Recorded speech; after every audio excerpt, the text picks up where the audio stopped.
My initial idea was to build a solar thermal heater out of mainly recycled materials. I love the sun and wanted to understand solar thermal energy better, along with exploring solutions that protect the environment. Through this process and learning more about the solar collector systems in general, I expanded my design and created a solar thermal hot water system. With just an idea in my head and no real understanding of how it all works, I went to the internet to research solar thermal systems and to gain a better understanding of the complete process. I quickly found out that there's thousands of articles, do-it-yourself tutorials, and resources available with some good info and some not so good info. I didn't just want to follow a do-it-yourself tutorial of a homemade system, so I changed my approach and tried to study simple diagrams to understand the basics and what each material does. This first diagram was really helpful for me. The main takeaways that I got from this image is that the collector is in some type of box shape and has a few key components: exposure to the sun, a glass cover which allows the sunlight to pass through, inlet holes and outlet holes, a heat absorber piping material with a black plate, and insulation behind the heat absorber. This image helped me understand the basics. As the solar energy passes through the glass, it hits the dark plate, heating up the inside of the collector. When cool air or water enters through the bottom of the collector, it rises upwards through the pipes to absorb heat and heat the water. Insulation keeps the heat inside the collector. I later found out that this is called a flat plate collector system. The other image that I discovered early on in my research was a design similar to this one, where the copper coil is a heat exchanger, transferring heat. I learned later that this system is using evacuated tube technology, which has very similar components to my final product. I didn't yet understand the purpose of the insulated header piece or the copper coiling or the attached tank, but I knew that this was the direction I wanted to take and learn more about.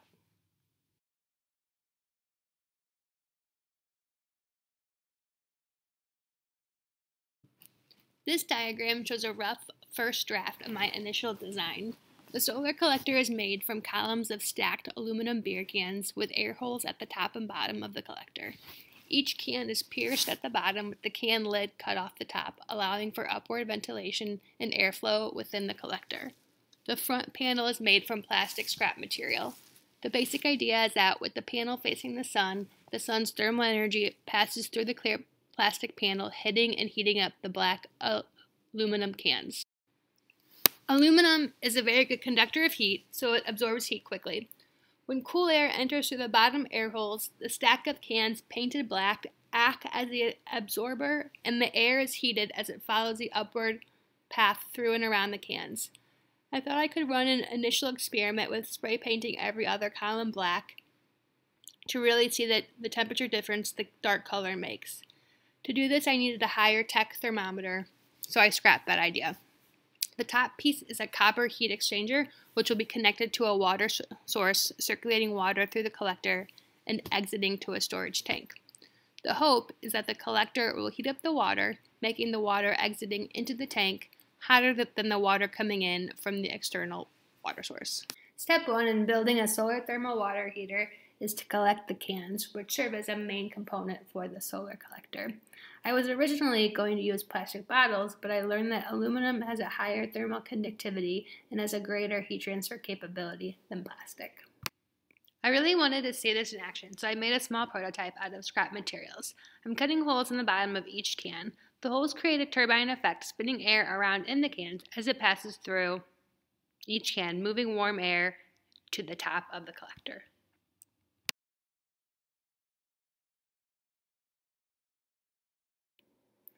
For the next step, I spray painted the cans with the flat black spray paint. The flat black color doesn't have any glossy reflection, so the dark color absorbs the most solar energy. Then I glued the cans together, creating 4 columns of stacked cans. Here's the basis of the collector with the cans placed in. I put extra cushion, extra scrap on the sides to make sure that the cans fit into the collector pretty snug. Here's another shot of the prototype. The inside of the collector has also been painted black to help absorb heat. The silver insulation is called Reflectix insulation. When I bought my car, the previous owner had made car window coverings from this material that I never use, so I thought I could use it here. This insulation helps maintain the heat within the collector. On a 71-degree sunny day, the solar collector got up to 160 degrees within 20 minutes. While the prototype heated up and worked, I realized that there were some major design flaws. Having the inlet holes at the bottom of the collector allowed some heat to escape. For the real product, I used mostly recycled and scrap materials. The total cost turned out to be around $64.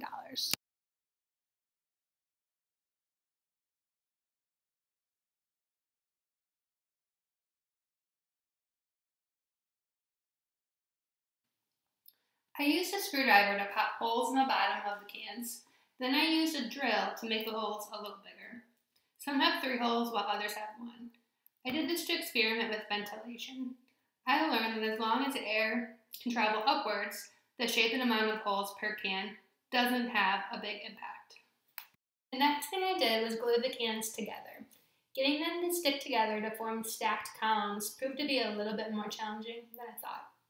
I started with seal-all sealant and later used a caulk gun and black tape. With the seal-all, I used the side of the collector base to make sure my cans went in straight and lined up evenly. The next step was my favorite part, spray painting the cans. Each column has 4 cans glued together. Again, I used the flat matte black spray paint for better heat absorption. I also painted the entire collector frame black too. As mentioned earlier, I did have to use the seal-all sealant, a caulk gun, and black tape to get these cans to seal together. Before I placed the cans in the collector and moved forward with construction, I removed the black shiny tape. The glossiness would have reflected heat, and the goal here is to have the dark matte black color absorb the most solar energy. Luckily, I found an old drawer wood frame in my parents' basement that I could use as the base for the solar collector frame. I chose the amount of cans to use based on the size of this frame. Here I am removing a handle, which is actually my first go at power tools, so I was pretty excited and happy to do something new. Next, I moved to the heat exchanger component of the collector system that actually heats up the water. I chose to take my heat exchanger out of a copper coil because copper is a good thermal conductor, allowing heat to pass through it quickly. I bent the copper coil, trying my best not to kink it to make a tightly wound copper coil. I did this by hand very carefully. The idea here is that when water comes in through one end of the coil and circulates through the copper tubing heat exchanger, it absorbs the rising heat from the collector. The water is heated up quickly, and this hot water passes through the other side of the coil into tubing that's connected to a hot water storage tank. Next, I moved on to create the manifold, which sits at the top of the collector between the heat exchanger and the rest of the collector. I measured the size of the cans, which are 2x5 by 2x5, and therefore made the size of the manifold insert holes a little smaller at 2x2. I used 2 inches of spacing in between the circles. The purpose of the manifold is that it helps collect the heat energy and distributes the airflow evenly to the heat exchanger, increasing efficiency and minimizing heat loss. What really helped me understand the purpose of the manifold is learning more about the manifold component within evacuated tube collector systems. Similarly to my product, the manifold here acts as a heat transfer agent. How it works is, inside the evacuated tube is a copper heat pipe that's filled with a water-alcohol mix. When the tube collects heat from the sun, the liquid within the heat pipe boils, rises, and vaporizes at the top of the pipe. The tip of the pipe enters a manifold. Water runs through the manifold, collecting the heat energy from the hot vapor from the tip of the copper pipe. I actually got some help with cutting the manifold circles because I didn't really trust myself with the jigsaw power tool. A friend helped me out with the cutting. I measured that the heat exchanger copper pipe would need an area of 5 inches at the top of the collector, so I fit the manifold into the collector and used a drill for install, leaving 5 inches of space for the heat exchanger. Once the manifold was made, I wanted to create proper insulation around the heat exchanger to ensure that the heat doesn't escape from the top of the collector. This included creating an insulated piece that fits the dimensions of the manifold. I used the scrap Reflectix for insulation to trace around the manifold outline and cut out the insulated piece. I also measured the sizes for area around the heat exchanger and insulated the back and sides of the frame and used a caulk gun as adhesive, which seemed to work out pretty well. At the top of the collector, I drilled inlet and exit holes on the sides of the frame for the copper coil to enter and exit out of. Fitting the copper coil heat exchanger into the top space was a little tricky and kinked the coiling a little bit, but I did get it in. Similar to the prototype, I insulated the back of the collector with the Reflectix insulation. Heat transfer takes place behind the cans too, so it's important that the entire area is insulated. I found a great piece of scrap plexiglass in my parents' garage that I decided to use as a transparent covering. The purpose of the glass or glazing material is that it allows sunlight to enter the collector as solar energy passes through the clear glass material.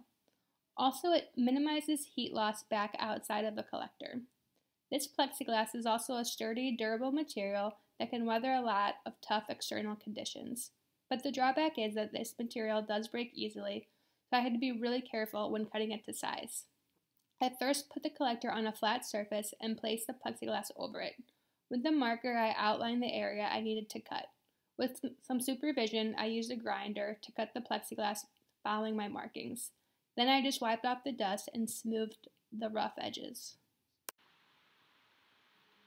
My next big task was to figure out how to set up the hot water storage tank in connection with the collector.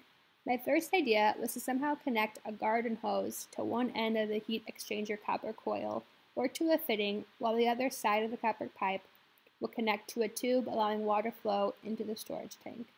I knew that I needed connector fittings, but it was really challenging finding the right size fittings to make it work. After multiple stops at Home Depot and buying random connector fittings that didn't fit, I realized I really needed to pause and rethink the design and concept and look for ways to simplify.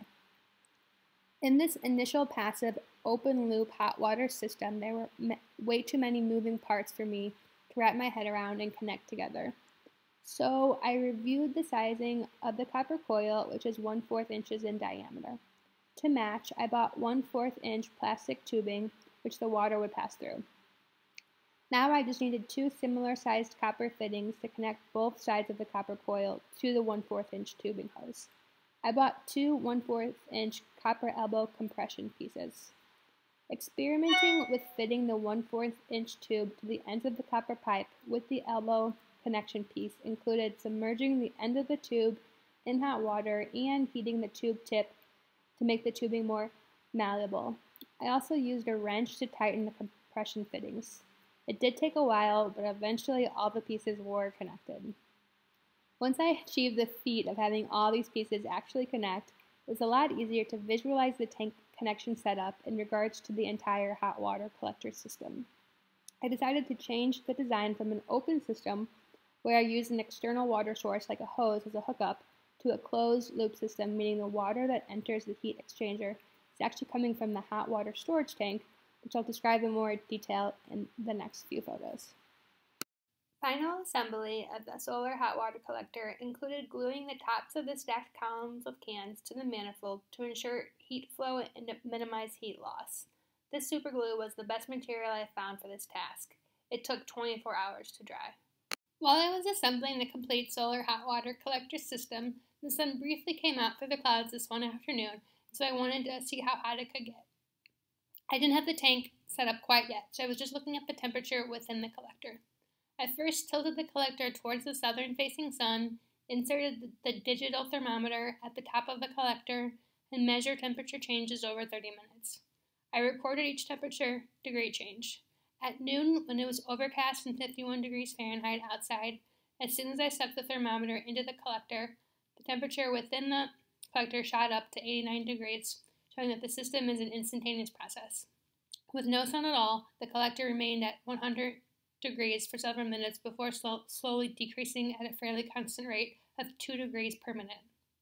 Over the next 2 hours, when the sun occasionally peeked out through the clouds, I hit my maximum temperature of the day at 120 degrees, while the temperature outside varied from 50 to 52 degrees.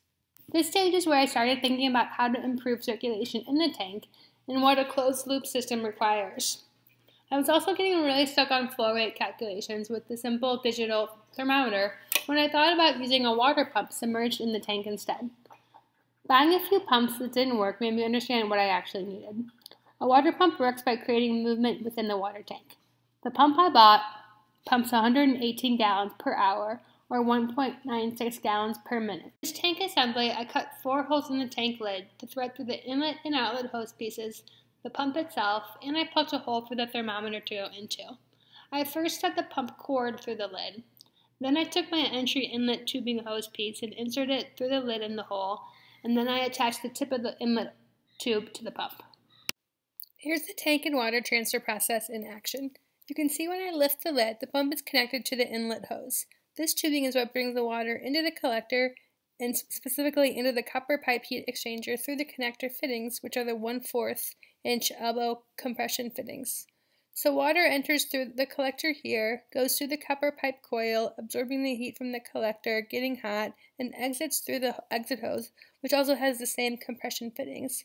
You can see that the water is getting picked up here in the tubing and being brought back into the tank, creating a closed loop system. And here's the completed product. Luckily, I had one more day to test performance of the product before a cold front came swooping in, so let's go through it. Cool air enters through the bottom of the collector. When the sun is out, the sun's rays easily pass through the glass and hit the dark aluminum can absorber material and surrounding area behind and on the sides of the cans, heating up the collector. Aluminum is a really good conductor of heat, so it helps with rapid heat absorption. The spray-painted black cans with pierced bottoms and open tops on each can to create a pathway for the warm air to move and rise up. Insulation in the backside of the collector keeps the heat in. I've also put an insulation cover over the heat exchanger to keep heat from escaping.